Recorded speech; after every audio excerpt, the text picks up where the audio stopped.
মহাশয়। শ্রীরামকৃষ্ণ ভক্তমণ্ডলীতে তার পরিচয় হচ্ছে সাধু নাগ মহাশয়। এবার দেখুন, এইটা আমাদের কাছে কিন্তু একটা জ্বলন্ত উদাহরণ যে একজন গৃহী মানুষকেও কিন্তু তার নামের আগে সাধু বলে ডাকা যেতে পারে যদি তার জীবনে সেই রূপ তপস্যা থাকে। তার নামের আগেই ছিল সাধু নাগ মহাশয়। আমি খুব ডিটেলে যাব না, তাহলে মানে লাইভটা একটা লাইভে হবে না, আমি এটা একটা লাইভেই শেষ করব।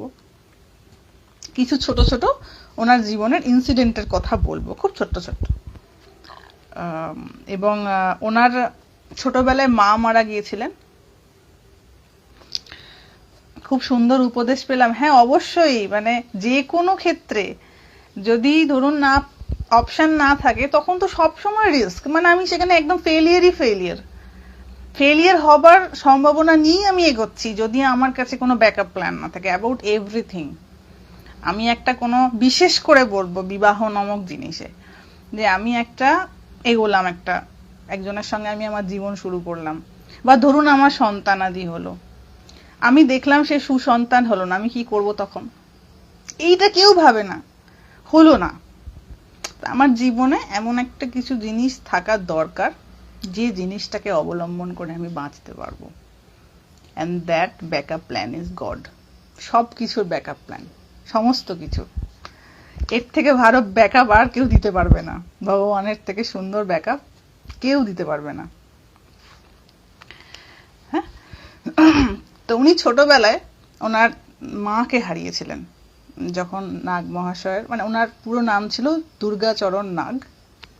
উনি বাংলাদেশের ছিলেন এবং স্বামীজি বলতেন উনি পূর্ব বাংলাকে আলো করে আছেন। মানে এমনই তার ত্যাগ, ভয়ানক ত্যাগ তিতিক্ষা ছিল, শুধু একটু একটু ত্যাগটা, ভয়ানক ত্যাগ। এবং সেই জন্য মানে এমনই ত্যাগ ছিল যে সাধারণত সেগুলো বুঝতে পারতো না, ওনাকে বলতো পাগল। যেহেতু একটু সাধারণ বিহেভিয়ার নয়, মানে নর্মাল মানুষের মতন কথাবার্তা, নর্মাল মানুষের মতন বিহেভিয়ার নয়, সব সময় একটা ভাবের মধ্যে থাকা বা অদ্ভুত অদ্ভুত আচরণ করা, এগুলো দেখে সাধারণ মানুষ তাকে পাগল বলতো। কিন্তু তিনি ভীষণ একজন বড় রকমের ত্যাগী ছিলেন। এটা কিভাবে বুঝতে পারবো যে উনি সত্যিই ত্যাগী ছিলেন? সেইটা হচ্ছে ওনার মৃত্যু, যখন ওনার মানে বয়স প্রায় 53 বছর কিছু মাস হবে এবং শরীর অত্যন্ত রুগ্ন হয়ে গেছে, তখন উনি দিন ঠিক করে বলে দিয়ে গিয়েছিলেন যে আমি অমুক সময়ে দেহত্যাগ করব, অমুক দিন অমুক সময়ে দেহত্যাগ করব। এবং বলে বলে ওই সময় দেহত্যাগ করেছিলেন। তো অন্য কোনো জিনিস আমরা বুঝি না বুঝি, যা যে মানে সময় বলে দিতে পারে যে আমি কখন দেহত্যাগ করব, সে কখনো সাধারণ হতে পারে না। এইটুকু অ্যাটলিস্ট আমরা বুঝি। অন্য কোনো কিছু সিদ্ধি তত্ত্বজ্ঞান বুঝি না বুঝি, এইটুকু অন্তত বুঝি যে মানে মৃত্যুর আগে বলে দিতে পারে তার টাইম, যে আমি এই সময় শরীর ছাড়বো, সে কখনো সাধারণ মানুষ হতে পারে না। ওনার মৃত্যুটা কিন্তু এইরূপ ছিল। তো ছোট্টবেলায় ওনার মা মারা যায়, তখন ওনার মাত্র 8 বছর বয়স। ওনার যখন বোন, ওনারা 4 ভাই বোন ছিলেন, 1 ভাই 1 বোন মারা যায়। একদম শেষের যে ছানাটা ছিল, বাচ্চাটা ছিল, ভাইটা ছিল, ভাই না বোন বোধহয়, তো সে হবার সময় কিন্তু মারা যায়, মা মারা যান। বাবা তারপরে আর বিবাহ করেননি। তো ওনার একজন পিসি ছিলেন নাগ মহাশয়ের, তিনি বাল বিধবা ছিলেন। ছোট্টবেলায় ওনারও স্বামী মারা গিয়েছিল বলে উনি এই বাবার কাছেই এসে থাকতেন। তো এখানে কি হয়েছিল, মানে দেখুন ভগবানের কিরকম কৃপা, তিনি যাকে তুলবেন ওপরে তার পরিস্থিতিগুলোকে কেমন কেমন করে সব ফেভারের করে দেন। কিরকম, যদি ধরুন যে মানুষ, যে কোনো বাচ্চার যার ছোটবেলায় মা মারা যায় না, বিশেষ করে সে যদি আবার ছেলে হয়ে থাকে, ছেলে বা মেয়ে উভয়, পার্টিকুলারলি বিশেষভাবে যদি ছেলে হয়ে থাকে, তার কিন্তু জীবনটা অনেক বেশি সংগ্রামের হয়, অনেক বেশি যুদ্ধের হয়। যাদের মা বাবা আছে তারা সেটা কোনো দিন বুঝবে না যে অল্প বয়সে মা হারানোর যন্ত্রণাটা কি। এবং ছোট্টবেলায় তার অনেক কিছু, বাচ্চা তো অনেক সাইকোলজিক্যাল প্রবলেমস গ্রো করতে শুরু করে। নিজের চিন্তা ভাবনাকে মানে নিজের কথাগুলোকে সাপ্রেস করে রাখা, বা বলতে চাইলেও বলতে পারছি না, যেগুলো হয়তো বাবার কাছে বলা যায় না, মায়ের কাছে বলা যায়। মা নেই, কার কাছে বলবো? আর মা যেভাবে শুনবে, যেভাবে আমার পাশে থাকবে, সেভাবে তো অন্য কেউ থাকবে না। তো সেই সমস্ত শিশুদের কিন্তু জীবন ভীষণ কষ্টের। সে হয়তো সামনাসামনি কি আর পাঁচটা মানুষকে বলবে যে আমি খুব কষ্ট আছি, তা না, সেটা বোঝাই যায়। আমিও পার্সোনালি দেখেছি যে সমস্ত সন্তানরা ছোটবেলায় মা হারিয়েছে বা অনাথ হয়ে গেছে, বাবা মা দুজনকেই হারিয়েছে, ভীষণ কষ্টের জীবন, ভীষণ ইনসিকিওর হয়ে থাকে তারা ছোট থেকে। তো এবং ইনসিকিওর যদি হয়ে মানে নাগ মহাশয়ের জীবন যদি এরকম ইনসিকিউরিটিতে কাটতো, তাহলে কিন্তু ওনার এইরূপ তত্ত্বে প্রতিষ্ঠা হতো না, অন্য রকমের সমস্যা তৈরি হয়ে যেত। কিন্তু ভাগ্যের কিরকম চাকা দেখুন, ওনার পিসিমা কিন্তু ছিলেন, এবং উনি এই নাগ মহাশয়কে নিজের মানে পুত্রের অতিরিক্ত স্নেহ করতেন, মানে প্রাণ যাকে বলে, অত্যন্ত ভালোবাসতেন। যার জন্য কি হয়েছে, মা হারানোর ব্যথাটা তাকে আর পেতে হয়নি। মানে একটুখানি চোখের আড়াল হলেই যেন প্রাণ বেরিয়ে যাবে পিসিমার, এইরূপ একটা অবস্থা। তো সেখানে তার কোনো দিক থেকেই যেন মানসিকভাবে সাইকোলজিক্যাল যে গ্রোথটা, এটা খুব ইম্পর্টেন্ট। এটা আমরা বুঝি না, আমরা বহু মানুষ রয়েছে যারা এই জিনিসগুলো সম্পর্কে আমাদের কোনো ধারণা নেই। যে একটা আমি এই জন্য দেখবেন আমাদের বিভিন্ন লাইভে বিভিন্ন স্পিরিচুয়াল ডিসকাশনের সাথে সাথে এই ডিসকাশনটা করি, কারণ এইটার সঙ্গে অনেক শিশুর ভবিষ্যৎ জড়িয়ে রয়েছে। শুধু শিশুর ভবিষ্যৎ না, শিশুর মা বাবার ভবিষ্যৎ, যে কি তার সাইকোলজি হতে পারে ছোটবেলায়, সে কোন জিনিসটাতে বঞ্চিত হচ্ছে, এটা যদি না বুঝতে পারা যায় তাহলে খুব সমস্যা। মানে বড় হয়ে গিয়ে বিভিন্ন ক্রাইমের প্রতি একটা মনোভাব তৈরি হয়ে যাওয়া, ডেসপারেট হয়ে যাওয়া, বিভিন্ন বাজে সঙ্গে চলে যাওয়া, অনেক কিছু প্রবলেমস হতে পারে, সেগুলো আমি আর যাচ্ছি না ইন ডিটেলে। তো যদি এই ইনসিকিউরিটি নাগ মহাশয়ের মধ্যে থাকতো, ওনার কিন্তু এই ধরনের তত্ত্বে প্রতিষ্ঠা, কারণ অনেকগুলো সময় তাকে সংগ্রাম করতে হতো নিজের ভিতরের যে অভাবটা রয়েছে, মানে মাকে ছোটবেলায় হারানোর জন্য যে কষ্টটা রয়েছে, সেই অভাবটা মেটানোর জন্যই কিন্তু চারিদিকে তিনি ঘুরে বেড়াতেন। এই যে এত মানুষ চারিদিকে ঘুরে বেড়াচ্ছে, কি খুঁজছে? নিজের ভিতরের যে অভাবটা রয়েছে, সেইটা কোথায় গেলে একটু পূরণ হবে। এক একজনের এক এক রকমের অভাব, সেইটা কোথায় গেলে পূরণ হবে, এইরকম ভাবে ঘুরে বেড়াচ্ছে। মানে মানসিকভাবে ভীষণ বঞ্চিত, ইমোশনালি খুব বঞ্চিত কোনো একটা পার্টিকুলার জায়গায়। তো সেইটা থাকলে কিন্তু ভগবানের নিষ্ঠা আসা খুব কঠিন। এই জন্য যখন মায়ের কাছে মানে মা শারদামণির কাছে যখন একজন ভক্ত বলছেন যে মা তুমি এমন করে দাও যেন আমি পাগল হয়ে যাই, হ্যাঁ পাগল হয়ে যাই, তো মা তখন বলছেন যে বাবা পাগল হবে কেন? কারণ পাগল হলে তো তোমার ভগবান লাভ হবে না। তুমি যদি দীর্ঘদিন ধরে মানসিক ভারসাম্যহীন হয়ে থাকো, মানসিক ভারসাম্যহীন তো অনেক পরের কথা, তুমি যদি সামান্য ডিপ্রেস থাকো দিনের পর দিন, তাহলেও তোমার ভগবান লাভ হবে না। তোমাকে ভীষণভাবে মানসিকভাবে সুস্থ থাকতে হবে, তবে না তুমি ওই সূক্ষ্ম তত্ত্বকে ধারণা করতে পারবে। সবসময় তুমি মেন্টাল টার্বুলেন্সের মধ্যে রয়েছে, তুমি কি করে ভগবানকে ধারণা করবে, ধরে রাখবে কেমন করে এইরকম একটা বৃহৎ তত্ত্বকে? তার জন্য তোমাকে শারীরিক এবং মানসিকভাবে ভীষণ সুস্থ এবং স্বাভাবিক মানসিকতা সম্পন্ন হতে হবে। যার জন্য মা ওটাকে একদম বাদ দিয়ে দিয়েছিলেন, যে এ তো ভাবের কথা। যেমন ঠাকুর বলতেন আমায় দে মা পাগল করে, কাজ নেই মা জ্ঞান বিচারে, ওটা একটা ভাবের কথা। কিন্তু প্র্যাকটিক্যালি যিনি যার মানসিক সমস্যা হয়, বিভিন্ন ধরনের আরো কিছু সমস্যা রয়েছে, সেখানে ভগবান লাভ কিন্তু দূরস্থ। এবং ঠাকুর এইগুলো সব দেখে নিতেন, বিভিন্ন অঙ্গ ভঙ্গি, তারপরে তার লক্ষণ, এগুলো সব দেখে নিতেন। তো আমরা এবার সামনের ডিসকাশনে এগোবো যে ভগবানের কৃপা দেখুন কিরকম। ছোট বয়সে ওনার মা মারা গেছে, কিন্তু মায়ের মতন আরেকজন কাউকে পেয়ে গেছেন, সবাই এটা পায় না। এবং নিজেদের মধ্যে রিলেটিভ সে যে তাকে সন্তানের অতিরিক্ত ভালোবেসেছে, সন্তানের বেশি ভালোবেসেছে, এটা খুব কম দেখা যায়।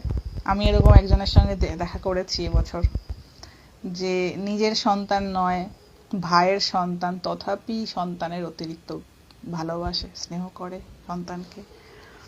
এবং যখন বাচ্চাটার গল্পটা আমি শুনলাম, যে তার মা তাকে নেয়নি, দিয়ে দিয়েছে আরেকজনের কাছে, আরেকজন রিলেটিভের কাছে দিয়ে দিয়েছে, বিশ্বাস করুন আমার শুধু চোখের জলটা শুধু পড়তে বাকি ছিল। মানে আমি তো এরকম ইমোশনস দেখাতে পারি না, দেখানোটা আমাকে মানায় না, কিন্তু যখন মানে বাচ্চাটা এতটাই সরল, এতটাই মানে বোকা সরল টাইপের, তো সে জানে যে আমার মা আমাকে ছেড়ে দিয়েছে। আমি তখন যখন শুনছি ঘটনাটা, তখন ভাবছি যে বাচ্চাটার মনের মধ্যে কি প্রতিক্রিয়া হতে পারে। সে হয়তো বলবে না কোনোদিনই, বা বলার লোকও হয়তো পাবে না তেমন, কারণ এগুলো হচ্ছে মানুষের মনের ভীষণ গহন এবং গভীর আবেগ, যেটা খুব বিশ্বস্ত না হলে মানুষ বলতে পারে না। এবং এই আক্ষেপটা হয়তো তার থাকবে, আমার মা আমাকে গ্রহণ করেনি। এগুলো খুবই জটিল এবং গহন ব্যাপার, আমরা এগুলো নিয়ে খুব একটা ভাবতে পারি না, বা ভাবার আমাদের বোধও নেই। তো নিশ্চয়ই ভগবান যদি কৃপা করেন সব অভাব মিটিয়ে দিতে পারেন, কারণ তিনি সকলের মাতা, পিতা, বন্ধু, সখা, কিনা। আমরা এবার যাই নেক্সট কথায়। বিভিন্ন ঘটনাগুলো এবার আমরা আলোচনা করব নাগ মহাশয়ের। দেখা যাক কি বলছেন। এক বছর, মানে যিনি লিখছেন তিনি হচ্ছেন শরৎচন্দ্র চক্রবর্তী। শরৎচন্দ্র চক্রবর্তী ইনি নাগ মহাশয়ের কাছে প্রায়ই যাতায়াত করতেন। ব্যাস, আবার কুকুর ডাকতে শুরু করে দিল। তো তিনি লিখছেন যে এক বছর সরস্বতী পুজোর দিন আমি তার বাটিতে উপস্থিত হই। নাগ মহাশয়ের বাড়িতে গেছেন। তিনি মধ্যে মধ্যে আমার মুখে শাস্ত্র ব্যাখ্যা শুনিতেন। আই থিঙ্ক শোনা যাচ্ছে, হ্যাঁ, কুকুরের আওয়াজটা খুব বেশি ডিস্টার্ব করছে না। তিনি মধ্যে মধ্যে আমার মুখে শাস্ত্র ব্যাখ্যা শুনিতেন, আর কোন কোন শ্লোক শুনে বলতেন এও বটে ও বটে। মানে যিনি লিখছেন এই সমস্ত কথাগুলো, বইটা যিনি লিখেছেন, তিনি হচ্ছেন শরৎচন্দ্র চক্রবর্তী। তিনি নাগ মহাশয়ের কাছে যেতেন এবং তিনি খুব বড় শাস্ত্রবিদ ছিলেন। তো তিনি শাস্ত্র ব্যাখ্যা করতেন। নাগ মহাশয় শুনে বলতেন এও বটে ও বটে, মানে হচ্ছে বিভিন্ন ধরনের ব্যাখ্যা রয়েছে। বিভিন্ন জন যারা বিভিন্ন অ্যাঙ্গেল থেকে যে কোনো শ্লোক বা মন্ত্রকে দেখেছেন বা উপলব্ধি করেছেন, তারা বিভিন্ন বিভিন্ন এক্সপ্লেন করতেন বিভিন্ন বিভিন্ন ভাবে। তো নাগ মহাশয় বলতেন ও ঠিক এও ঠিক, মানে কি, এটা থেকে একটা জিনিস বোঝা যায় যে ওনার কিন্তু কোনো রিজিডিটি ছিল না, যে একমাত্র এইটাই সত্য। ঠাকুরের কাছে গিয়ে তিনি এইটা শিখেছিলেন কিনা, যে এও ঠিক, মানে এ একটা অ্যাঙ্গেল থেকে বলেছে, ও একটা অ্যাঙ্গেল থেকে বলেছে। আমি কোনো একটা জায়গায় রিজিড হতে পারি না যে এইটা মানে এইটাই কেবল সত্য আর বাকিগুলো সব মিথ্যা। তিনিও কিন্তু এইরকম একই মনোভাবাপন্ন ছিলেন।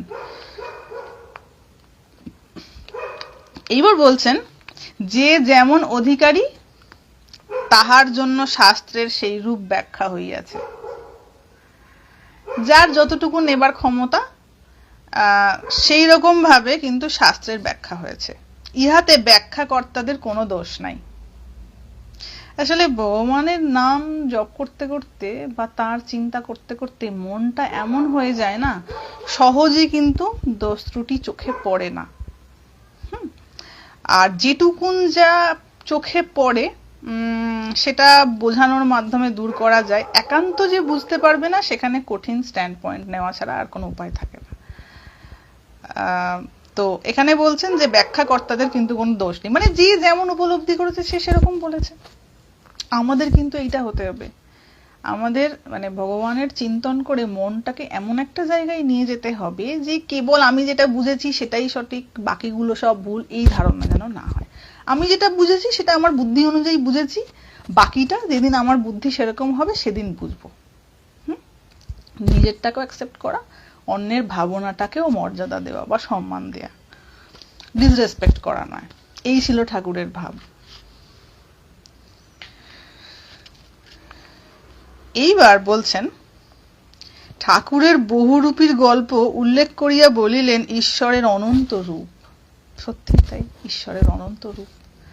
যিনি যেমন বুঝিয়াছেন তিনি সেই রূপ বর্ণনা করিয়াছেন। খুব বড় সত্যি কথা।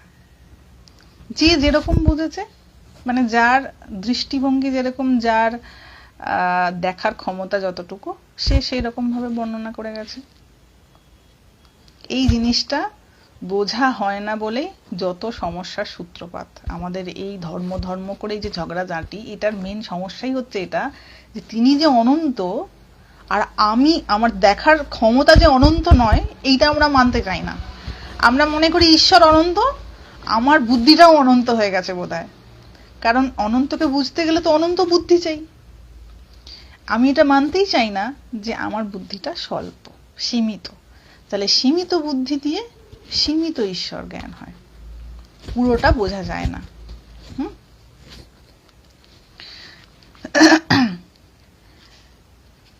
এইবার বলছেন, তাহার কি যে স্বরূপ কেহই কিছু বলিতে পারে না। অ্যাকচুয়ালি যে তিনি কেমন, এটা কেহই কিছু বলিতে পারে না। আমি ভাবছিলাম, এই প্রসঙ্গে বলে রাখি, আমি ভাবছিলাম খুব সুন্দর সুন্দর, মানে ধরুন যে জায়গায় কিছু সুন্দর শ্লোক পাবো, অনেক জায়গায় শোক মন্ত্র এগুলো তো থাকে আমাদের শাস্ত্রে, তো যে শ্লোকটা বা মন্ত্রটা মনে হবে খুব সুন্দর, আমি ভাবছিলাম ওইটার একটা ছোট্ট ওই শ্লোকটা বা মন্ত্রটা এবং তার অর্থটা কি। যেমন আমাদের আলোচনা হয় এক একটা শব্দকে ভেঙে ভেঙে ভেঙে ভেঙে ভেঙে, অনেকে এটা পছন্দ করেন না, বাট কিছু করার নেই। সেই জায়গাটা, যে কোনো মন্ত্র পড়া হচ্ছে বা শ্লোক পড়া হচ্ছে, যতক্ষণ না সেই যুক্তাক্ষরগুলোকে একটু ভাঙা হচ্ছে, কিচ্ছু তার মর্মার্থ বোঝা যাবে না, সব টানা অর্থ করে চলে যাওয়া হবে। কিন্তু যত সেই শ্লোক বা মন্ত্রটার ভিতরে ঢোকা হবে, যে কেন এই শব্দটি যোজনা করেছেন, যিনি লিখেছেন মন্ত্র বা শ্লোকটি, তিনি কেন ওই শব্দটি চয়ন করেছেন, সেই শব্দের ভিতরে নিশ্চয়ই কোনো গহন রহস্য রয়েছে। তো যতক্ষণ না মানে হাতুড়ি মারা হবে, টোকা মারা হবে, ততক্ষণ বুঝতে পারা যাবে না যে এই শব্দটা কেন। এবং আমাদের সংস্কৃততে যে শব্দগুলো রয়েছে এত সুন্দর সুন্দর, তার মর্মার্থ মানে সেগুলো পড়তে পড়তেই মনে হয় ভাব হয়ে গেছে।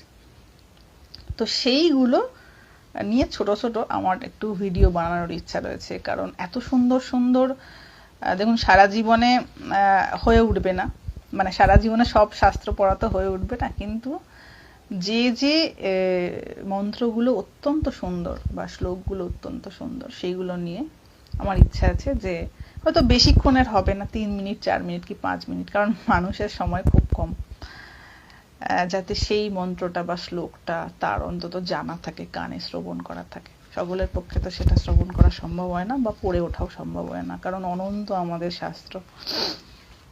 এইরূপ ইচ্ছা আছে। এখানে বলছেন তার যে কি স্বরূপ কেহই কিছু বলিতে পারে না। তাহার পর মণ্ডপের উপরে অবস্থিতা দেবী মূর্তি, কারণ সেদিন সরস্বতী পূজা ছিল, দেবী মূর্তি দেখাইয়া বলিলেন এও সব সত্য। এই দেবদেবীর সাধনা করিয়া কত লোক মুক্ত হইয়া গিয়াছেন। সত্যি তাই। ইহা বলিয়া বারবার দেবীকে প্রণাম করিতে লাগিলেন। নাগমহাশয় পুনরায় দেবী মূর্তি লক্ষ্য করিয়া বলিলেন, মা যে সাক্ষাৎ বিদ্যারূপিণী, এর কৃপা না হলে কি কেহ অবিদ্যার পারে যাইতে পারে?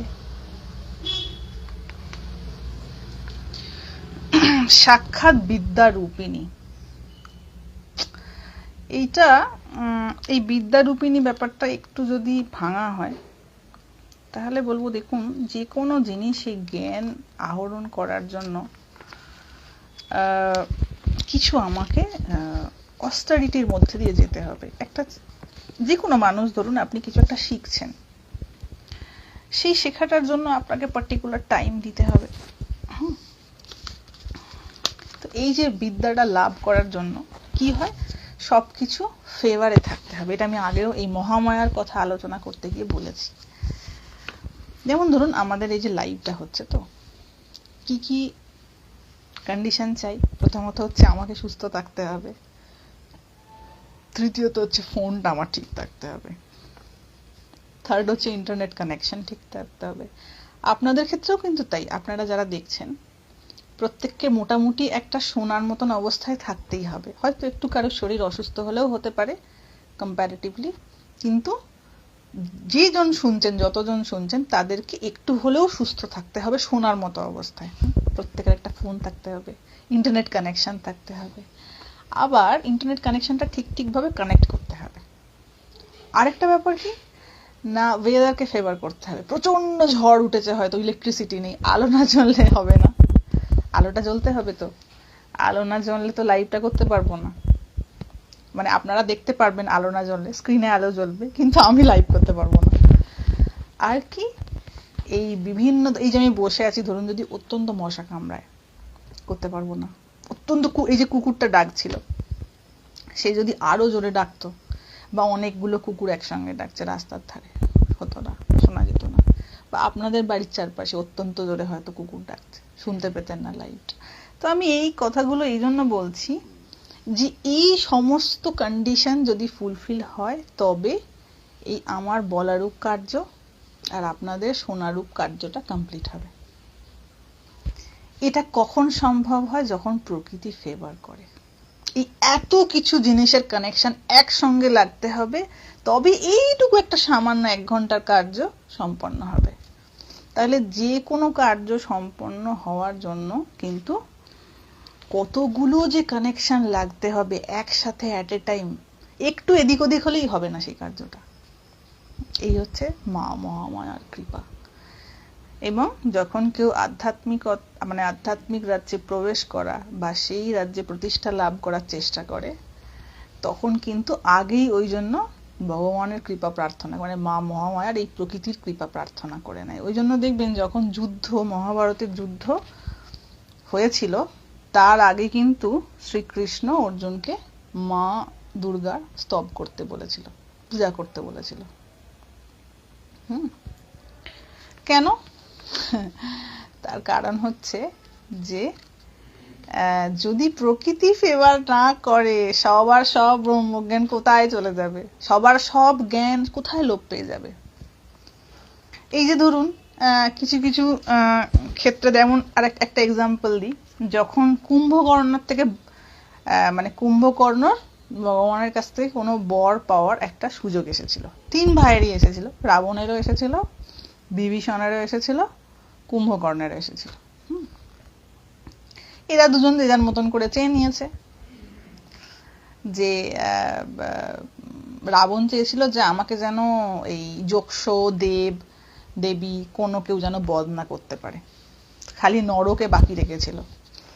আর বিভীষণ চেয়েছিল আমি যেন ভীষণ মানে ধর্মচ্যুত না হই, কখনো সত্য পথ থেকে যেন কখনো চ্যুত না হই।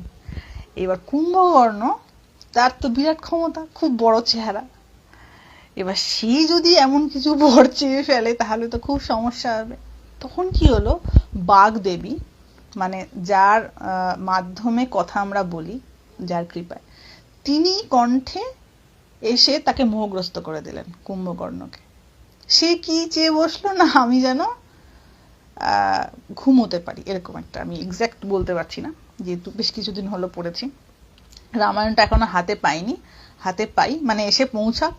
খুব ভারী ছিল বলে আমি বয়ে আনতে পারিনি, তো ওখান থেকে ওটা বাই পোস্ট আসবে বাংলা থেকে, ওটা হাতে পেলে আপনাদের রামায়ণের বিভিন্ন কথা পড়ে শোনাবো। হ্যাঁ, কারণ আমি অরিজিনাল শ্লোকটা চাইছি, হাওয়ায় কথা বলতে ভালো লাগে না, একদম এক্স্যাক্ট শ্লোকটা চাই, শ্লোকটার মানেটা চাই, একদম হাতের কাছে নিয়ে তবে আলোচনাটা ঠিকঠাক হবে।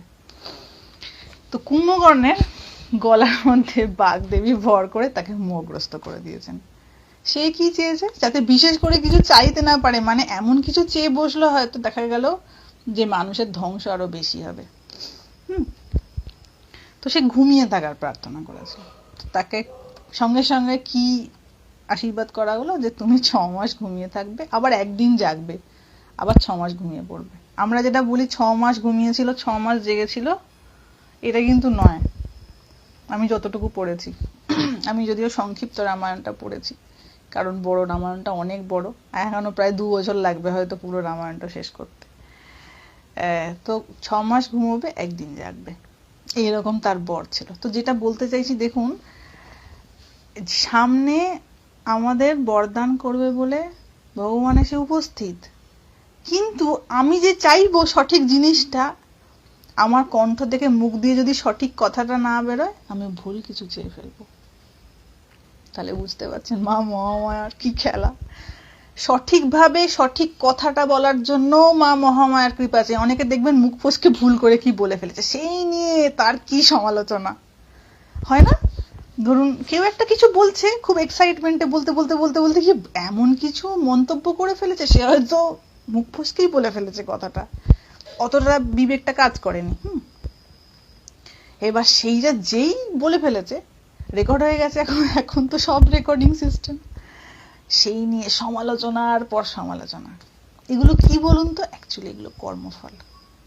মানে কোনো একটা এমন কর্ম করা হয়েছে যেটার কারণে কিন্তু ওই রকম ভাবে ফস করে মুখ দিয়ে বেরিয়ে গেছে। কারণ আমরা সব মহামায়ার আন্ডারে রয়েছি না।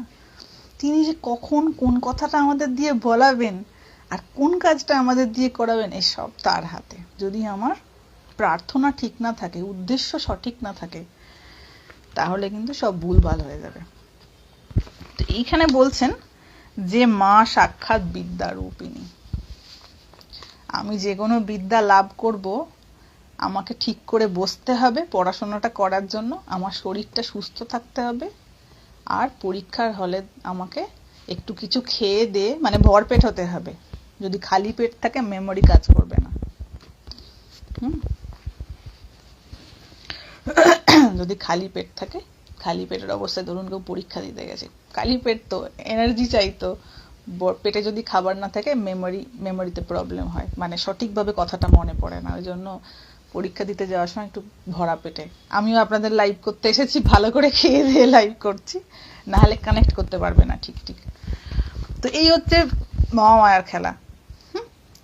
সব সময় সব বিষয়ে তাকে কোঅপারেট করতে হবে, তবে যে কোনো একটা কার্য সম্পন্ন হবে।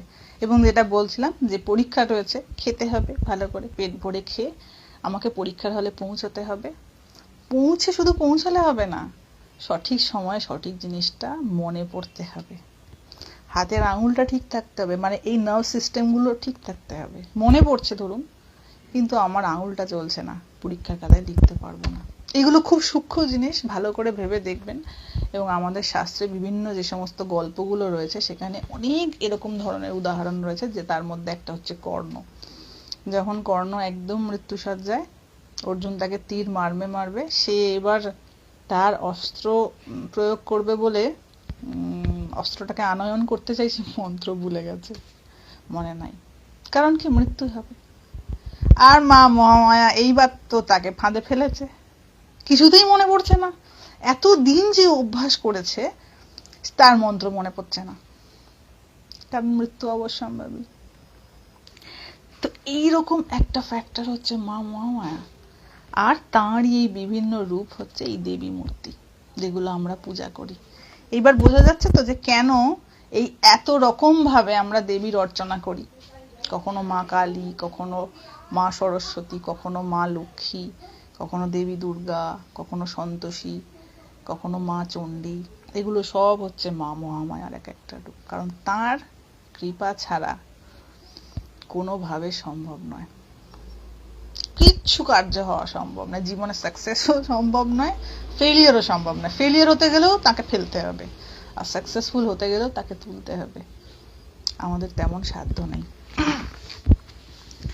তো এই জন্য মূর্তি দেখে নাগ মহাশয় বলছেন মা যে সাক্ষাৎ বিদ্যা রূপিণী, সকল বিদ্যার আদি তিনি। কোন বিদ্যা আমি লাভ করব যদি তার কৃপা না থাকে? এর কৃপা না হলে কি কেহ অবিদ্যার পারে যাইতে পারে? মানে অবিদ্যার পারে যাব, অর্থাৎ জ্ঞান লাভ করব। কোন জ্ঞান লাভ করব? আধ্যাত্মিক জ্ঞান লাভ করব, যেটা জ্ঞানের শ্রেষ্ঠ জ্ঞান, সকল জ্ঞানের শ্রেষ্ঠ জ্ঞান যেটা, সেটা আমি লাভ করব। তো তার জন্য কি রকম ইউনিক কানেকশন হতে হবে সমস্ত কিছুতে। তার কাম, ক্রোধ, লোভ, মদ, মোহ, মাৎসর্য, এগুলো সমস্ত একদিকে সরাতে হবে। মনটাকে একমুখী হয়ে শ্রী ভগবানের চিন্তন করতে হবে ওয়ান পয়েন্টেড হয়ে। শরীরকে ইউনিক সার্ভিস দিতে হবে। শরীরে যদি আমার ড্যামেজ থাকে, আমার এখানে ব্যথা সেখানে ব্যথা, ওই কনসেন্ট্রেশনটা আমার আসবে না, আসা একটু মুশকিল। আমাকে মানসিকভাবে সুস্থ হতে হবে। আমি যদি কোনো রকমভাবে মানসিকভাবে বঞ্চিত বা বিকৃত মানসিকতার হই, আমার সব আছে কিন্তু কোনো কাজে লাগবে না। তো আরো অজস্র জিনিস রয়েছে। সে যখন জব করছে, ধ্যান করছে, সমস্ত ধরনের কানেকশন যা ঠিক লাগবে, সে ওই জন্য বলা হচ্ছে কোনো খুব রেয়ার কোনো এক ব্যক্তি এই তত্ত্ব জানতে পারবে বা এই তত্ত্বে প্রতিষ্ঠা লাভ করতে পারবে। কারণ কোথাও না কোথাও দেখা যাচ্ছে খুঁত হয়ে যাচ্ছে। আমরা যদি মানে পড়ি, ভাগবতের বিভিন্ন গল্প এরকম রয়েছে যে কেউ একটা ধরুন সাধনা করতে শুরু করেছে, একমুখী হয়েই সাধনা করতে শুরু করেছে, হঠাৎ কোথা থেকে একটা বাধা এসে উপস্থিত হয়ে গেল। যারা জব ধ্যান করেন তারাও দেখবেন, আপনি একটু মনে মনে জেদ ধরুন যে না আজকে আমি এরকম করে জব করব, আপনি 1 সপ্তাহ 10 দিন যেতে দিন, আমি লিখে দিচ্ছি কোনো না কোনো প্রবলেম আসবে। হয় তার শারীরিক প্রবলেম, নয় মানসিক প্রবলেম। আপনি যদি ঠিকও থাকেন, দেখবেন পাশের বাড়ির সঙ্গে ঝগড়া হয়ে গেছে, বাড়ির মেম্বারের সঙ্গে ঝগড়া হয়ে গেছে, হুট করে কোথা থেকে একটা আজব অশান্তি এসে হাজির হয়ে গেছে। এ আসবেই।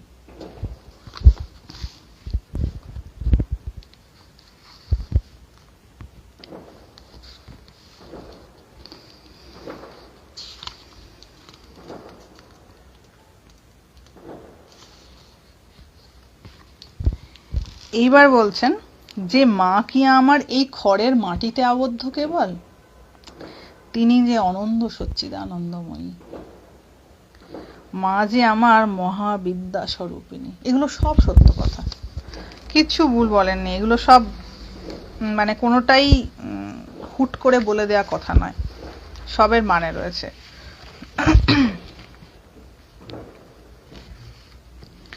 আর যখন কেউ সাধনা করে, একটা মূর্তিতে হয়তো সাধনা শুরু করলো, তারপরে সাধনা করতে করতে সে এমন একটা জায়গায় পৌঁছায় যে তখন তার যে বোধটা, মানে ওই শুধু মাটির মধ্যে সীমিত থাকে না, সেটা সর্বভূতে ম্যানিফেস্টেড হয়। যেমন ঠাকুরের হয়েছিল, ঠাকুর প্রথমে মা মা মা মা করতো, মা ভবতারিণী তো উনি ভজনা করছেন, তো তারপরে বলছেন কি মা আমার জগৎ জুড়ে।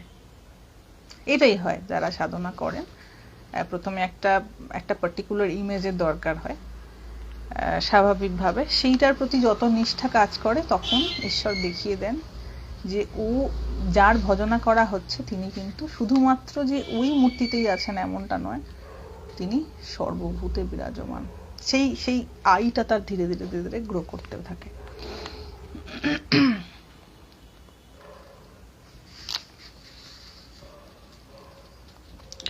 কর্ণ তো জীবনে অনেক অবজ্ঞার শিকার হয়েছিল, তাহলে ঈশ্বর কেন তার সাথে এমন করলো মা?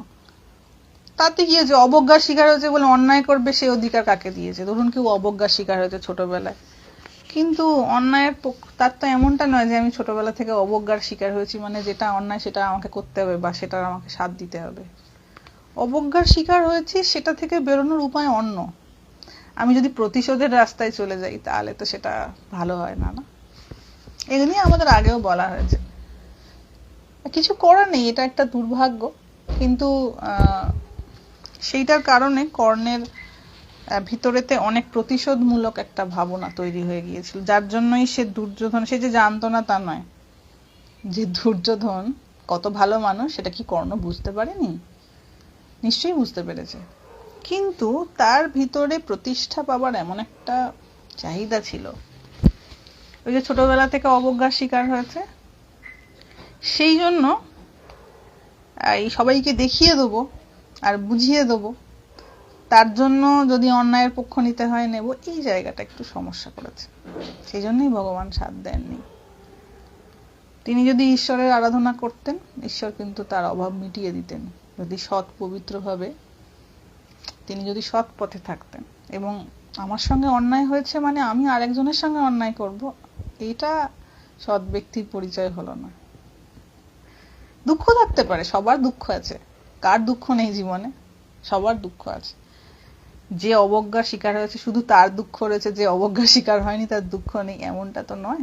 সবার দুঃখ রয়েছে, দুঃখটা অন্য অন্য রকমের। ধরুন কেউ ছোটবেলা থেকে দারুণ ভালোবাসা পেয়েছে, ভালোবাসার একবারে কোলে বসে থেকেছে, বড় হয়ে চাকরি পাচ্ছে না, তার ডিপ্রেশন হবে না? না তার দুঃখ থাকবে না জীবনে? ছোটবেলায় ভালোবাসা পেয়েছে, ছোটবেলার পাট চুকে গেছে, এবার বড়বেলাতে তার যেটা প্রাপ্য সেই জায়গায় তার বাধা পেয়ে গেছে, হচ্ছে না।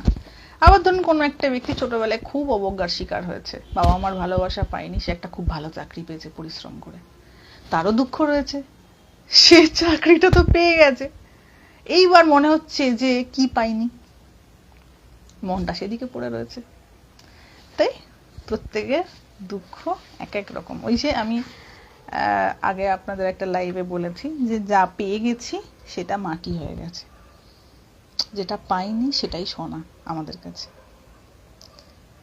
আমরা যেটা আমাদের কাছে অ্যাভেলেবল আছে না, সেটা আমাদের কাছে মাটির তুল্য। মাটির যেমন কোনো মূল্য থাকে না, পড়ে রয়েছে, তার উপর দিয়ে আমরা হেঁটে হেঁটে যাই, ধুলো, রাস্তার ধুলো, মাটি। তো যেটা প্রাপ্ত হয়ে গেছে, যেটা অ্যাভেলেবল হয়ে গেছে আমাদের কাছে, সেটা সেটা আমাদের কাছে মাটি। কোনটার দাম বেশি, কোনটা খুব মূল্যবান, যেটা আমার কাছে নেই, এটা ভগবানের একটা মায়া। যে জিনিসটা থাকতে আমরা সেটার মূল্য দিতে পারি না, বুঝবো সেদিন যেদিন সেটা থাকবে না।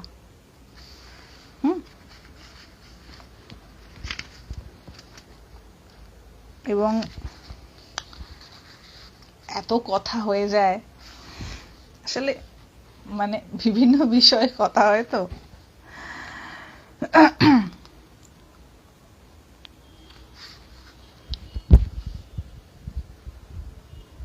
এই হেডফোন কানে বেশিক্ষণ গুঁজে রাখা আবার কানে ব্যথা করে।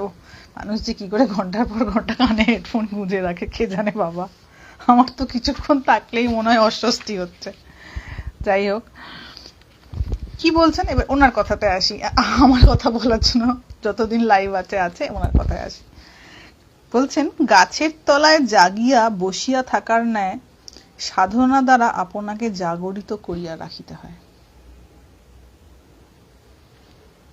কিরকম জিনিস? গাছের তলায় জাগিয়া বসিয়া থাকার ন্যায়। ধরুন আপনি বাড়ি থেকে বেরিয়ে পড়েছেন, বা বাড়ি থেকে বের করে দিয়েছে, বা থাকার জায়গা নেই, গাছের তলায় বসে আছেন রাত্রেবেলা, তো আপনার কি ঘুম আসবে? ঘুম আসবে না। কেন না? ওই জায়গাটা আপনার জন্য ইনসিকিউর একটা জায়গা। ঘুম কখন আসে আমাদের? যখন আমরা একটু হলেও নিশ্চিন্ত হতে পারি। দেখবেন মনের মধ্যে কোনো একটা দুশ্চিন্তা কাজ করছে, তো কিছুতে ঘুম হবে না, এবং যতক্ষণ না ওটার কোনো একটা সলিউশন পাওয়া যাচ্ছে ঘুম আসা খুব মুশকিল। মানে এক যদি ওষুধ খাওয়া থাকে বা ক্লান্ত হয়ে 4টে 4:30 সময় হয়তো ঘুমিয়ে পড়লো, সেটা আলাদা। কিন্তু যদি মনের মধ্যে কোনো দুশ্চিন্তা থাকে তাহলে কিন্তু আপনি ঘুমোতে পারবেন না। কেবল এপাশ ঘুরবেন আর ওপাশ ঘুরবেন, একবার এপাশ ঘুরবেন একবার ওপাশ ঘুরবেন। দুশ্চিন্তা এমন জিনিস। তো যতক্ষণ আপনি ইনসিকিওর আছেন ঘুম আসবে না।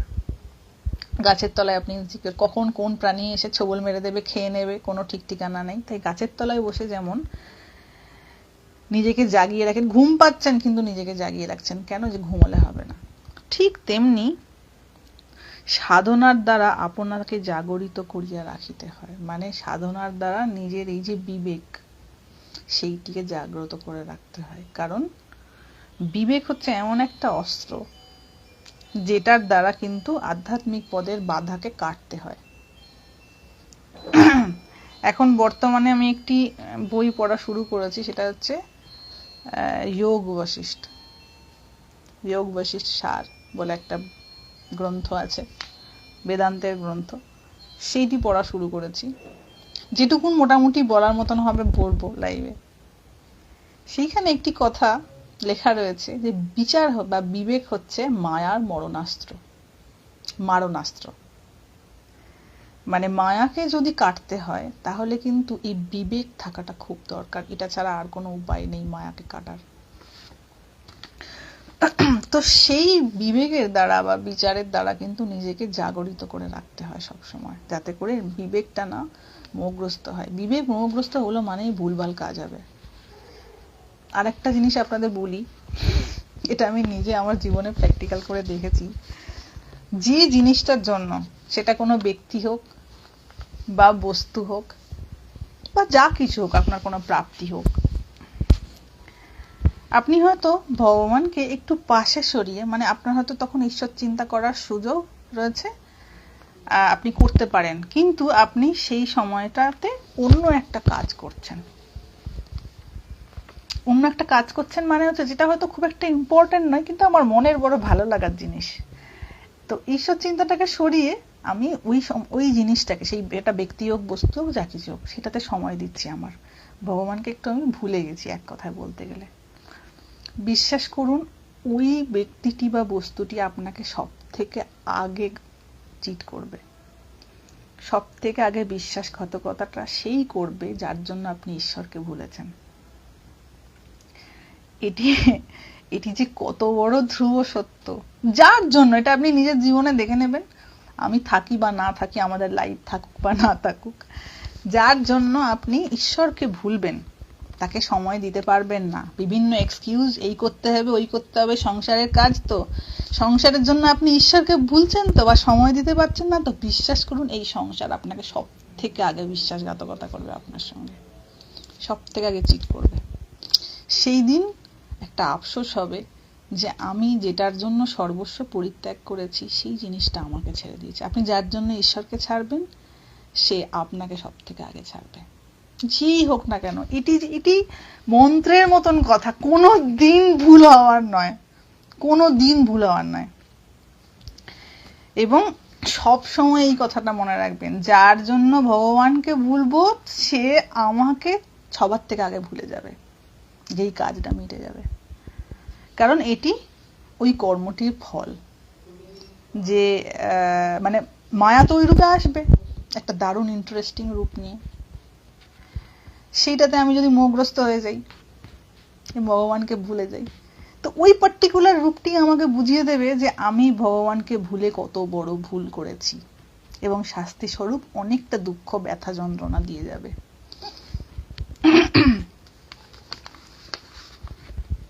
তাই যতটা পারা যায় ভগবানের নামও চিন্তন করা হোক, কারণ সংসারের নামই হচ্ছে বিশ্বাসঘাতকতা। ঠকাবেই ঠকাবে, সত্যি বলছি। এত এক্সাম্পলস দেখেছি, মানে আমি আপনাদের আগের লাইভে বলছিলাম যে আমার পাশে একজন ভদ্রমহিলা আছেন, অত্যন্ত অসুস্থ, আগের লাইভে বলছিলাম। এবং তিনি যখন দেখি, তো বোঝার চেষ্টা করি, কারণ আমারও একটা সময় বার্ধক্য আসবে জীবনে। তো উনি শুয়ে রয়েছেন, উঠতে পারেন না। একটা সময়ে মানে উনি ঠাকুমা, নাতিদের প্রতি ওনার এত প্রেম ছিল, এত প্রেম, এবং মানে চোখে হারাতেন যাকে বলে। আজকে দেখি বারান্দাটায় শুয়ে থাকে, তো উঠতে পারে না একা, একদম রোগা হয়ে গেছে শরীরটা। যখন সুস্থ ছিল একটু ভালো সবল চেহারা ছিল, এখন রোগা হয়ে গেছে শরীরটা। বাচ্চা দুটো স্কুল থেকে আসে, একবার গিয়ে জিজ্ঞাসাও করে না, ও দাদি বলে, হিন্দিতে এখানে দাদি বলে, তো যে দাদি তুমি কেমন আছো। এবং বাইরে শুয়ে রয়েছে, বাড়ির বাইরে একটা কিছু পেতে দিয়েছে, সেটাতে শুয়ে রয়েছে। ভেতরে দেখছি যে বিভিন্ন গান বাজনা চলছে, তারা আনন্দ করছে। এবার ভেবে দেখুন, যে মানুষটা অসুস্থ, তার মনের ভিতরে কি চলতে পারে। সে তো মৃত্যুমুখী না, ভালো করে কথাও বলতে পারছে না, মাঝে মাঝে হয়তো একটু কান্নার স্বর বেরোচ্ছে, বা খুব যন্ত্রণা হলে যেমন আহ উহ করে আমাদের আওয়াজ বেরোয়, সেরকম আওয়াজ বেরোচ্ছে। এবং বাড়ির ভেতরে হিন্দি গান চালিয়ে হই হুল্লোড় চলছে। সেই সময় তিনি কি উপলব্ধি করছেন বর্তমানে আমি জানি না, উপলব্ধি করার মতন তার অবস্থাটা আছে কিনা, কিন্তু আমি দেখে অনেক কিছু শিখছি, যেহেতু আমার সামনে ঘটনাটা ঘটছে। এবং প্র্যাকটিক্যালি দেখা একটা ঘটনা আপনাদের বলছি, যে উনি কি করেছেন। হয়তো অনেক সময় ওনার কাছে হয়তো অনেক সময় ছিল, কিন্তু যেহেতু সাংসারিক মনোভাবাপন্ন, তো সংসারে কি হয়, যেহেতু অভ্যাস হয়ে গেছে ভগবানকে ভুলে থাকার, সেহেতু god is not so important part in our life. একটা পার্টিকুলার টাইমে তাকে সন্ধে দিয়ে দেবো, এবং যাতে তিনি একটু সন্তুষ্ট থাকেন, খুব বেশি যাতে তিনি মানে তার যাতে ক্ষতিকর প্রভাব আমাদের উপর না পড়ে, আমার সংসারটা যাতে ঠিক ঠিক চলে। কিন্তু যে সংসারের জন্য উনি প্রার্থনা করছেন সেই সংসারই সব থেকে আগে তাকে ঠকাবে, ঠকিয়েছে। আমার চোখের সামনে দেখছি কিরকম ভাবে ঠকাচ্ছে। এবং মানে এমনই তাদের, এবং ধরুন ওষুধ প্রয়োগ করা হচ্ছে, হয়তো গা দিয়ে একটু দুর্গন্ধ বেরোচ্ছে, কেউ কাছে আসছে না। অতি প্রিয় থেকে প্রিয়জন কেউ কাছে এসে জিজ্ঞাসা করছে না, আচ্ছা তুমি কেমন আছো। যখন উনি সুস্থ ছিলেন তখন কত পাড়া প্রতিবেশীর লোকেরা, বউয়েরা আসতো, এসে চেয়ারে বসে বসে, হয়তো ফ্যান চলছে, খুব গল্প গুজব হচ্ছে, চা মুড়ি চানাচুর খাওয়া হচ্ছে। মুড়ি চানাচুর এখানে পাওয়া যায় না, মানে বিস্কুট খাওয়া হচ্ছে, স্ন্যাক্স খাওয়া হচ্ছে, খুব হই হই করে গল্প হচ্ছে। কিন্তু এখন যখন উনি এরকম ভাবে সানেতে শুয়ে থাকেন, তখন যারা গল্প করতে আসে তারা কেউ আর ঘরে আসছে না, ওই গেটের ফাঁক দিয়ে একটুখানি দেখে চলে যাচ্ছে। কারণ রুগী মানুষ, যদি ইনফেকশন হয়ে যায় কেউ কাছে আসছে না আর। তো this is the practical picture of our life. এবার যদি মনে হয় যে না আমার সঙ্গে এটা হবে না, আমি ভগবানের দৈব গুণ প্রাপ্ত বা বিশেষ কৃপা প্রাপ্ত, সেটা তার ব্যাপার। কিন্তু চোখের সামনে ঘটনাটা ঘটছে বলে আমি আপনাদের সঙ্গে শেয়ার করলাম। হাউ প্যাথেটিক, খুব প্যাথেটিক ঘটনাটা। এবং এটাই সংসারের বাস্তব চিত্র। মনে হচ্ছে তো বড় ভালোবাসে আমাকে, শুন বিছানায়, একবার খালি শুন, একবার খালি এই সংসারের কোনো কাজে না আসার আপনার অবস্থাটা হোক, যে আপনার থেকে কিছু পাওয়ার নেই এই সংসারের, আপনার প্রিয়জনদের কিছু পাওয়ার নেই, এই অবস্থাটা একবার আসুক, সেদিন বুঝতে পারবেন অ্যাকচুয়ালি আমি কার প্রিয় ছিলাম আর কে আমার প্রিয় ছিল। ওই জন্য কথায় আছে না যে কেউ বলে না আমি তোমাকে ভীষণ ভালোবাসি, তো এটা অ্যাকচুয়ালি সময় বলে দেয়, জানেন তো, কে কার কত প্রিয় আর কে কাকে কত ভালোবাসে, এটা সময় বলে দেয়। মানুষ তো অনেক প্রতিশ্রুতি দেয়, হ্যান করে ত্যান করে, এই করব ওই করব, আমি এই করেই ফেলবো, ওগুলোর কোনো ভ্যালিউ নেই, ভ্যালুলেস কথা ওগুলো। আসল কথাটা সময় বলে, সঠিক সময়, তখন বুঝতে পারা যায় কে কার কত আপন ছিল। আর আগেকার দিনে তবু একরকম সুযোগ সুবিধা ছিল, মানুষের মানসিকতা অন্যরকম ছিল। বর্তমান প্রজন্মে যা পরিস্থিতি আসছে সেটা কি কি বিভীষিকাময় হবে, তার জন্য কিন্তু আমাদের আগে থেকে, ওই যে বললাম, একটা ব্যাকআপ প্ল্যান অবশ্যই রাখবেন জীবনের জন্য, যে যদি এই প্ল্যানটা সাকসেসফুল না হয় তখন আমি কি করব। অন্তত পক্ষে ভগবানের একটু চিন্তন করার অভ্যাস যাতে থাকে, যাতে সব কিছু আমার জীবন থেকে চলে গেলেও এই চিন্তন রূপী খুঁটিটা আমি আঁকড়ে ধরতে পারি।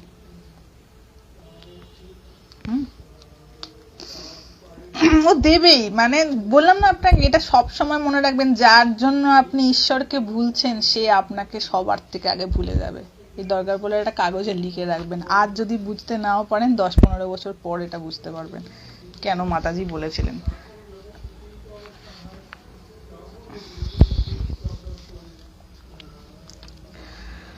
তো গাছের তলায় বসিয়া জাগরিত থাকার ন্যায় সাধনা দ্বারা আপনাকে জাগরিত করিয়া রাখিতে হয়।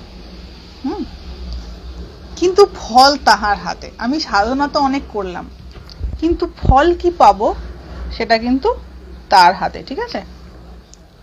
আচ্ছা, কত বাজলো? ও বাবা, 9টা বাজতে চললো,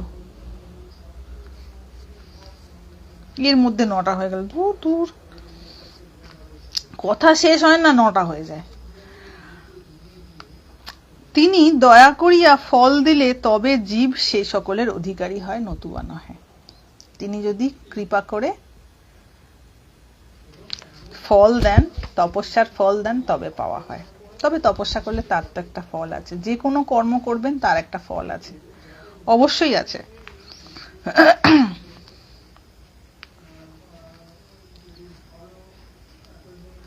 তারপর কি বলছেন না, সংসারের যে কোনো বিষয়ে বাসনা করা যায়, তাহা হইতে জীবের জ্বালা যন্ত্রণা আসিবেই। এখানে উনি বলছেন যে সংসারের যে কোনো বিষয় বাসনা করা যায়, তাহা হইতে জীবের জ্বালা যন্ত্রণা আসিবেই। এটা বোঝাটা একটু একটু সাধনা না করলে বুঝতে পারা যাবে না, কারণ মনে হচ্ছে এইটা হলে বোধহয় আমার ভালো থাকবে, কিন্তু এগুলো হচ্ছে একটু ইমপ্রুভড ব্রেন, মানে এইখানটা একটু ঠিক হতে হবে, মস্তিষ্কটার বুদ্ধিটা একটু শার্প হতে হবে, একটু দূরদর্শিতা থাকতে হবে বুদ্ধির, বুদ্ধির একটু একটু তীক্ষ্ণতা থাকতে হবে, একটু ম্যাচুরিটি থাকতে হবে। হুম তাহলে এই ধারণাটা করা যেতে পারে। নিজের অতীতকে দেখে, আমাদের অতীত হচ্ছে জীবনে একটাই কাজে লাগে, সেটা হচ্ছে যাতে আমরা ভবিষ্যৎটাকে সুন্দর করতে পারি, সেটা থেকে শিক্ষা নিয়ে। অতীতের আমাদের জীবনে আর কোনো ভূমিকা নেই, অতীতের একটাই ভূমিকা, অতীত থেকে কিছু একটা শিখবো, যে ভুলগুলো করেছি এবং যে ঘটনাগুলো আমার জীবনে ঘটেছে সেগুলো শিখে যাতে ভবিষ্যতে সেই ভুলটা আমি না করি, এবং আমি যেটা শিখেছি সেটা দিয়ে ভবিষ্যৎটাকে উন্নত করতে পারি। এর থেকে বেশি আর কোনো ভূমিকা নেই। তো যদি অতীতটাকে আমরা ভালো করে স্টাডি করি, নিজের বাসনা ব্যাপারটাকে নিয়ে, ছোটবেলা থেকেই বাসনা ছিল, এমন কোনো সময়ই ছিল না যে মানুষের কামনা ছিল না। ছোটবেলায় কামনা কিছু অন্যরকম ছিল, বড় হয়ে গিয়ে কামনা কিছু অন্যরকম হয়েছে। তো যখন ছোটবেলায় কামনা ছিল, সেই কামনাগুলো যদি নিয়ে আমরা ভালো করে বুঝি বা ডিসকাস করার চেষ্টা করি নিজের সঙ্গে নিজে, দেখবেন সেই কামনাগুলো বেসলেস একটা কামনা।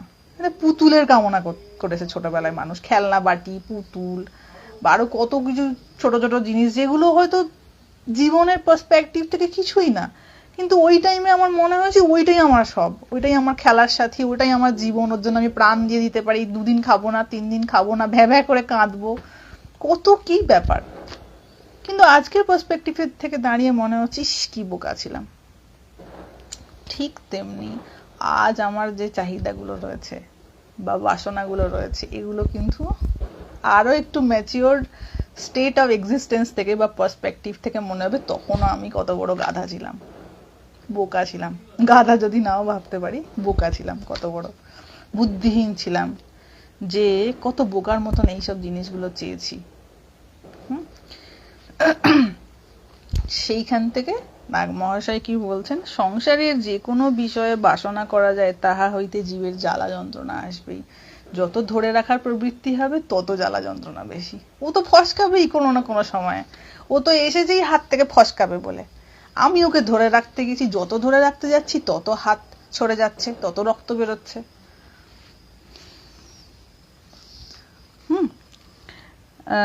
কিন্তু যিনি ভগবান ভক্ত ও ভাগবত প্রসঙ্গে দিন যাপন করেন, তাহার ত্রিতাপ জ্বালা অন্তে দূর হইয়া যায়।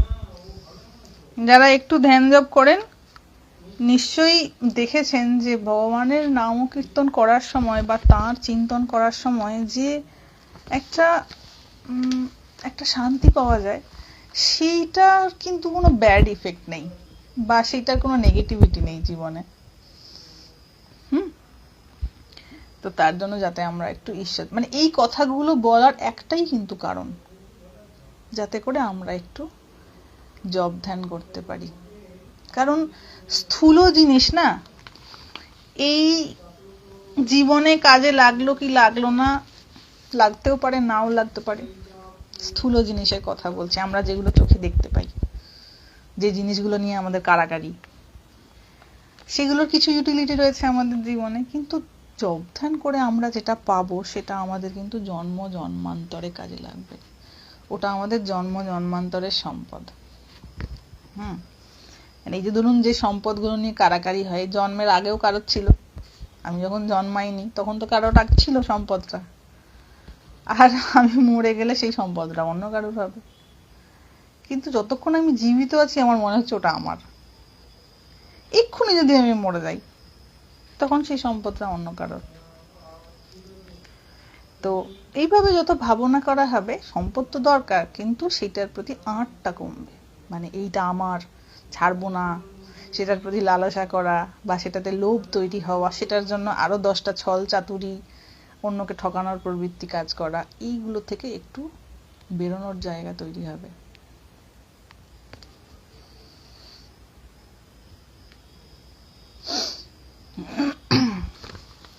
হ্যাঁ, তো যে ভগবান ভক্ত ও ভাগবত প্রসঙ্গে দিন যাপন করেন, তাহার ত্রিতাপ জ্বালা অন্তে দূর হইয়া যায়।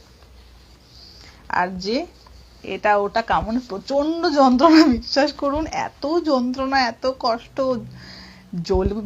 জ্বলে পুড়ে যে মানুষ মরছে না তা নয়, সত্যি মরছে, তথাপি মনে হচ্ছে আরেকটুখানি যদি একটু ভোগ হয়, আর একটুখানি যদি একটু আনন্দ পাওয়া যায়।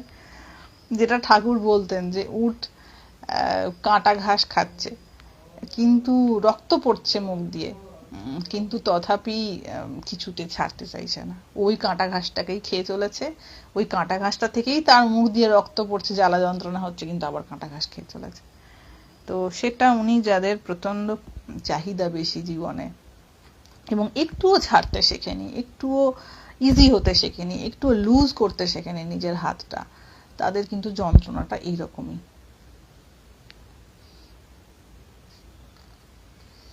বাংলা নববর্ষ, দেখুন বাংলা নববর্ষ সবই একই দিন, অনেক নববর্ষ চলে গেছে, যার যত বয়স তার ততগুলো নববর্ষ চলে গেছে, আর যে যতদিন বাঁচবেন ততগুলো নববর্ষ থাকবে, কিন্তু এগুলো আসবে যাবে, আবার অক্ষয় তৃতীয়া চলে আসবে, আবার গরম প্রচুর পড়বে, আবার বর্ষা চলে আসবে, হ্যাঁ, দুদিন বাদে দেখবেন বিশ্বকর্মা পুজো চলে এসছে সেপ্টেম্বর মাসে, তার আগে তো শ্রাবণ মাস আসবে, সোমবারে সব নিয়ে যাবে, বিভিন্ন জায়গায় জল ঢালবে, তো হতেই থাকবে। সেপ্টেম্বর চলে আসবে, অক্টোবর চলে আসবে, আবার দেখবেন পুজো চলে এসছে, তারপরে পুজো টুজো শেষ হয়ে গিয়ে আবার 25 ডিসেম্বর চলে আসবে, আবার পরের বছর চলে আসবে। এই তো জলের যেমন নদী বয়ে চলেছে, নদীর জল যেমন বয়ে চলেছে, এরকম ভাবে এইসব অকেশন একটার পর একটা চলে আসবে। কিন্তু আমি কি করলাম, আমি এই সময়টাকে কেমন করে কাজে লাগালাম, এইটাই আসল।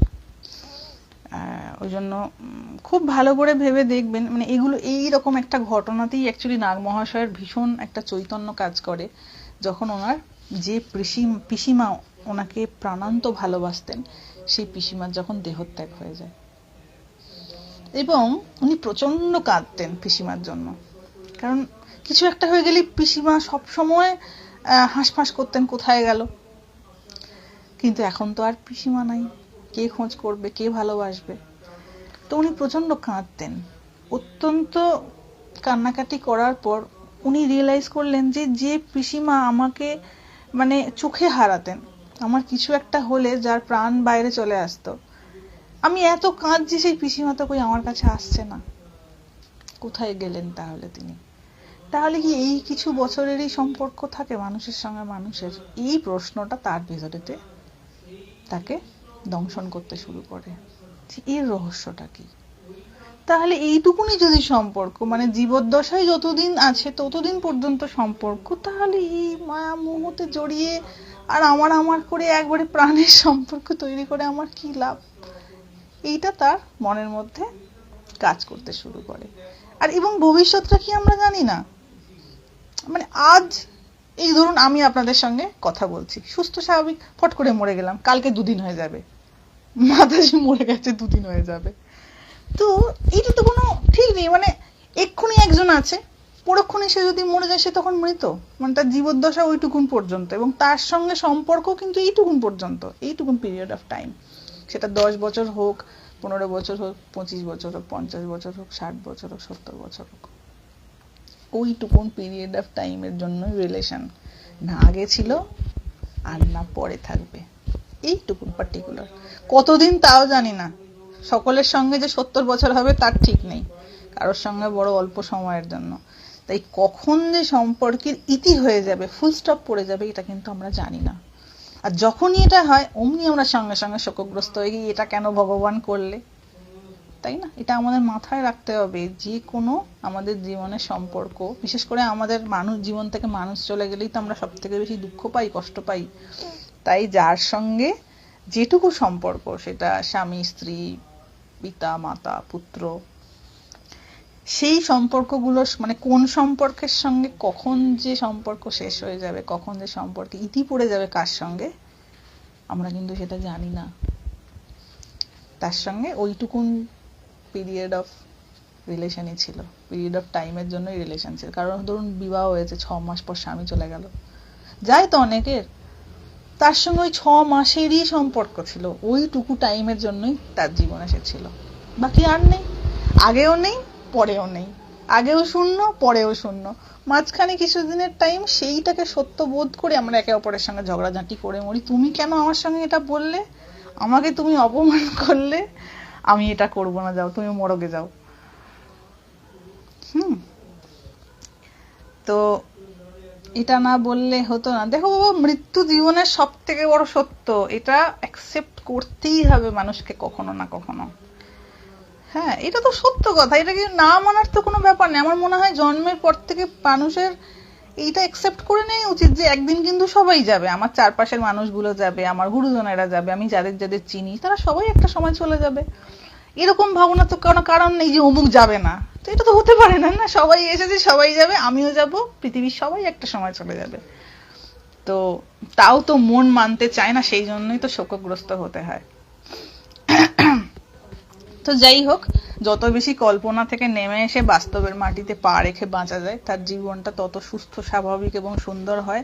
যত বেশি কল্পনার জাহাজে উঠে ভাসা যায়, যখন মাটিতে আছড়ে পড়া হবে খুব জোরে লাগবে, কিন্তু খুব জোরে লাগবে। তাই বাস্তবের মাটিতে পা রেখে চলাই ভালো, এবং তার জন্য নিয়মিত একটু জপ ধ্যান অভ্যাস করা, একটু ভগবানের ভজনা করা, সেটা আমাদেরকে খুব বেশি কাল্পনিক জগতে ভাসতে দেয় না।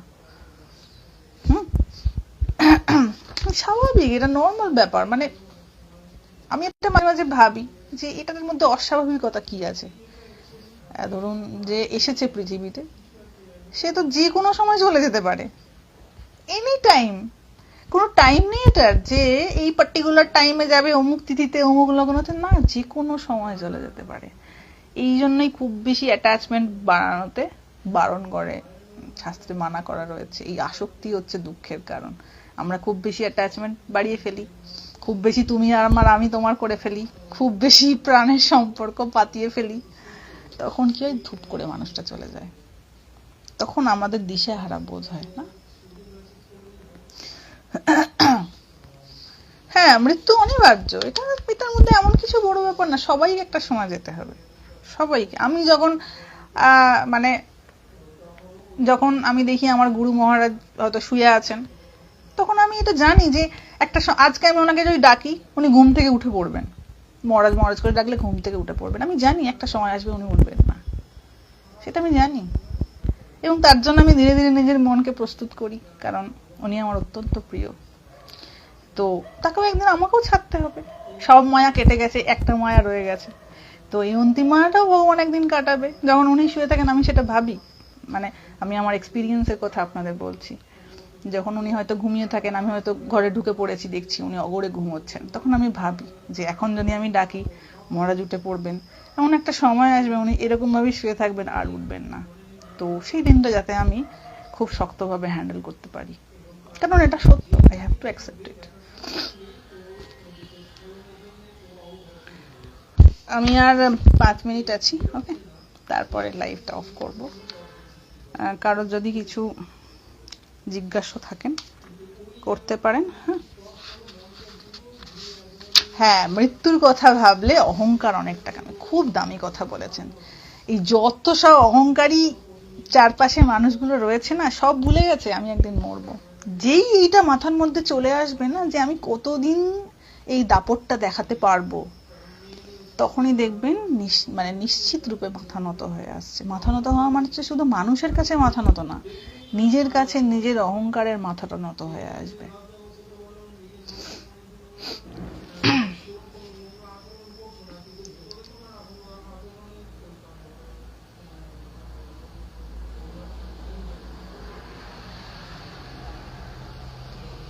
এর মধ্যে কোনো ভুল নেই।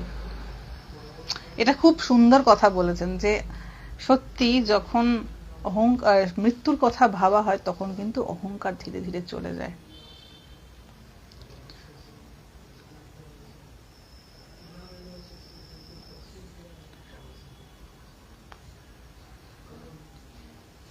সংসারে থাকলে সম্পর্ক না করে থাকি কি করে,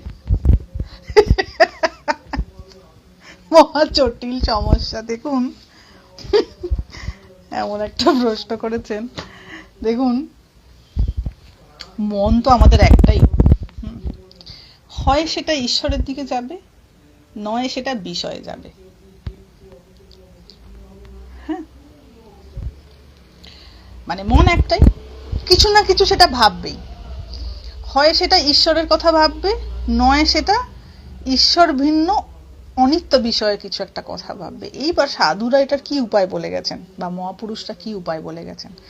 কারণ সংসারে থেকে সম্পর্ক না করে থাকি কি করে?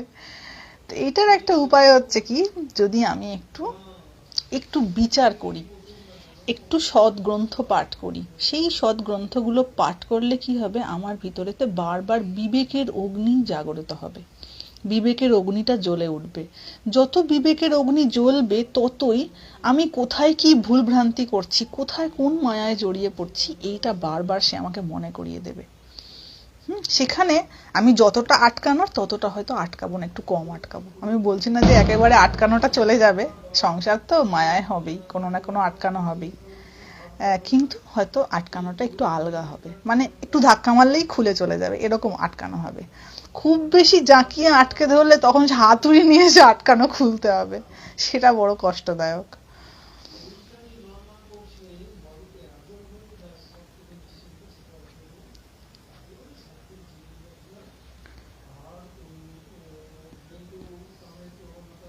আমার মনে হয় আমি মরে গেলে কার কার খুব দুঃখ হয়, কারোর দুঃখ হবে না, এখনই বলে দিচ্ছি, কারোর দুঃখ হবে না। কেন এটা এক্সপেক্ট করছেন যে আমি মরে গেলে লোকের দুঃখ হবে? কেন? মানে দুদিনের সম্পর্ক, কিছুদিনের জন্য আপনি তার জীবনে এসেছেন, যার দুঃখ আপনি আশা করছেন, সে দুদিন এমনি হয়তো একটুখানি কিছু হবে। হ্যাঁ, কেউ একজন ছিল, সে আমার জন্য যে কাজগুলো করে দিত সেগুলো আর পাচ্ছি না, তো তখন একটু মনে পড়বে। যদি খুব বেশি বেশি কাজ করে দিতেন তাহলে একটু বেশি মনে পড়বে। বাকি এমনি সবার সবকিছুর অল্টারনেটিভ রয়েছে, সবার সবকিছুর অপশন রয়েছে, সে তার মতন করে গুছিয়ে নেবে। তো একটা ছবিতে, তাও ছবি যদি রাখে ভালো, না ছবি রাখলে এমনি ভুলে যাওয়া খুব সহজ, একটা ছবি হয়তো থাকলো বাড়িতে টাঙানো রইলো। এতটা আমরা ইম্পর্টেন্ট নই। এই সৃষ্টির পার্সপেক্টিভ থেকে দেখলে আমাদের অস্তিত্ব বড় ক্ষুদ্র। আর এতটা ইম্পর্টেন্ট নিজেকে ভাবারই বা কি আছে যে আমি বিরাট কিছু ইম্পর্টেন্ট, আমার জন্য কেউ কাঁদবে? ডোন্ট এক্সপেক্ট দ্যাট, যে আমি মরে গেলে কেউ এসে আমাকে মনে করবে, আমার নামে এইটা বলবে, হ্যাঁ গো ও ভালো লোক ছিল। কি সেটার কি ভ্যালু আছে? সেটার কিছু ভ্যালু আছে কি অ্যাকচুয়ালি আপনার জীবনে? সেটার কোনো ভ্যালু আছে কি? না, শুধুই সেটা মনের একটা চাহিদা, একটা কামনা, যে আমি কারোর কাছে একটা প্রিয় হয়ে থাকবো। একটা কথা জেনে রাখবেন, এই কারোর ভালোবাসা পাবার বা কারোর প্রিয় হবার যে বাসনা, এইটা যেদিন আমরা ছেড়ে দিতে পারবো, সেদিন সত্যি বলছি সাক্ষাৎ ভগবানের দর্শন লাভ হয়ে যাবে। যে আমি কারোর প্রিয় হতে চাই না, আমি কারোর প্রিয় নই, আমাকে কেউ ভালোবাসে না, এই অবস্থাতেও আমি অত্যন্ত সন্তুষ্ট এবং নিজের জীবনে ভীষণ রকমভাবে আমি তৃপ্ত বোধ করছি, কারোর প্রিয় না হয়। কি হয় কারোর প্রিয় হয়ে? কেউ যদি বলে তুমি আমার খুব প্রিয়, তাতে কি হবে? আমার জীবনটা খুব ভালো হয়ে যাবে।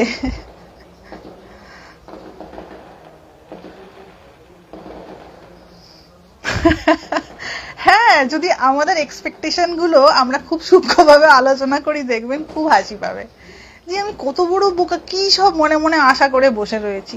কেন ভাববে সে?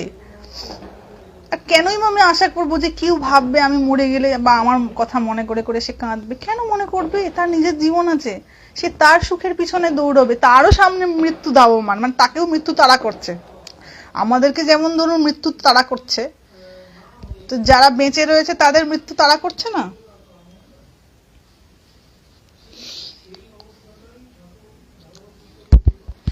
এটা আমাদের খুব আনওয়ান্টেড এক্সপেকটেশন। আমরা মনে করি আমরা এত কিছু দিচ্ছি একজনকে, সে আমায় একটুখানি কদর করবে না। এটা খুব ভুল এক্সপেকটেশন, যার জন্যই তো এত দুঃখ,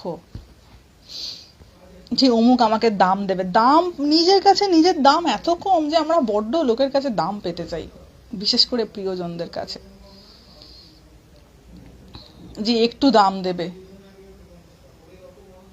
হ্যাঁ, সেটাই তো, যে দাম পেয়েই বা আমার কি হবে, এত দাম দিল, তারপর সে অন্য একটা জায়গায় তার মন পাল্টে গেল, সে আর দাম দিল না, তখন সে হয়তো আর দাম দিল না, তখন আমি কি করবো? এমন তো নয় যে সে 24/7 আমাকে দাম দেবে, তারও তো জীবনে আপস অ্যান্ড ডাউনস রয়েছে, তারও মনের পরিবর্তন রয়েছে তখন। তো এই সমস্ত অনেক কিছু ফ্যাক্টরস থাকে, যেগুলো আমরা ধীরে ধীরে ধীরে ধীরে বুঝতে পারলে ব্যাপারটা থেকে বেরিয়ে আসতে পারবো। একটু কম আটটা হবে, বলবো না যে বেরিয়ে আসতে পারবো, কিন্তু মন অনেকটা বুঝতে পারবে যে কোন জায়গায় আমার ভুল চাওয়া হচ্ছে, অ্যাকচুয়ালি আমি আমার দুঃখের কারণ, এই জায়গাটা আমরা বুঝতে পারবো সেই পরিস্থিতিতে। তখন সেই এক্সপেকটেশনগুলো মানে যেগুলো দুঃখ পেয়ে পেয়ে আঘাত পেয়ে পেয়ে কমবে, সেটা বিচার করে এমনি একটু কমানো যেতে পারে।